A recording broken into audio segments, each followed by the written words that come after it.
Troisième exemple. Bon, j'ai marqué changement de variable, mais c'est pas tout à fait précis. Je dirais plutôt translation suivant un exponentiel. C'est un petit peu la même idée que la translation suivant l'identité avec le noyau pour le polynôme caractéristique, c'est-à-dire on va se ramener à quelque chose que l'on sait faire facilement plutôt que la méthode traditionnelle. Alors, ici, nous sommes en présence d'une équation différentielle linéaire à coefficient constant du premier ordre avec second membre,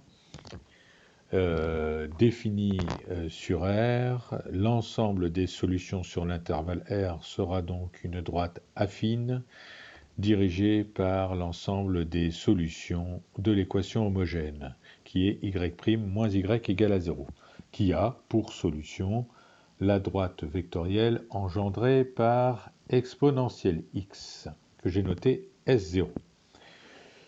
Alors pour la recherche maintenant d'une solution particulière, eh bien on a envie de dire je vais faire la variation de la constante. Mais réfléchissons un instant. Si je fais la variation de la constante, là-dedans, je vais obtenir lambda prime de x fois e de x, et qui ne va pas se simplifier entièrement avec ce terme-là. Donc, je vais obtenir x carré plus x plus 1, facteur de e de 2x. Donc, si je simplifie, ici, ça me donne exponentielle x, et je dois faire 2 IPP, 2 intégrations par partie. C'est sympa les intégrations par partie, mais ça prend du temps. Donc, on ne fera pas ceci. Donc, on va plutôt changer de méthode et on se dit, bien, on va se diriger vers une autre idée.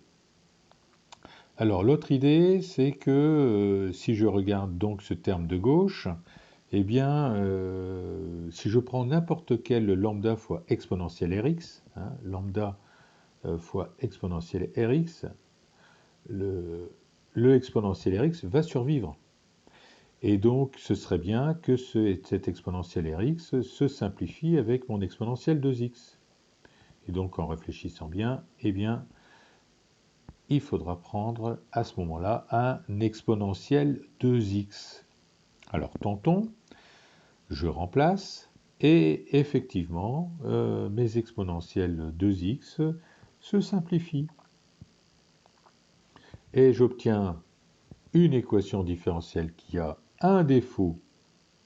Je n'ai pas eu d'abaissement de degré, de dérivation, d'ordre de dérivation, mais j'arrive à quelque chose que je sais faire. Je prends un polynôme et on va pouvoir retrouver à ce moment-là une solution particulière avec la méthode un petit peu ping-pong. C'est-à-dire que je veux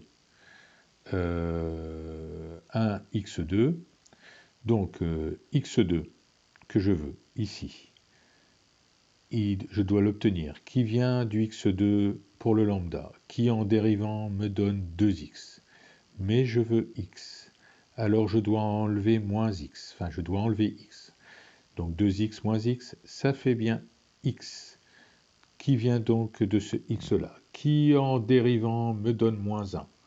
Mais je veux plus 1. Je dois rajouter 2. Donc je rajoute 2, et à ce moment-là, j'ai terminé, et j'ai trouvé une solution polynomiale. Et donc, je n'oublie pas de multiplier par l'exponentielle 2x pour conclure. Et donc, j'obtiens ceci comme solution. Voilà, c'était un peu plus bref.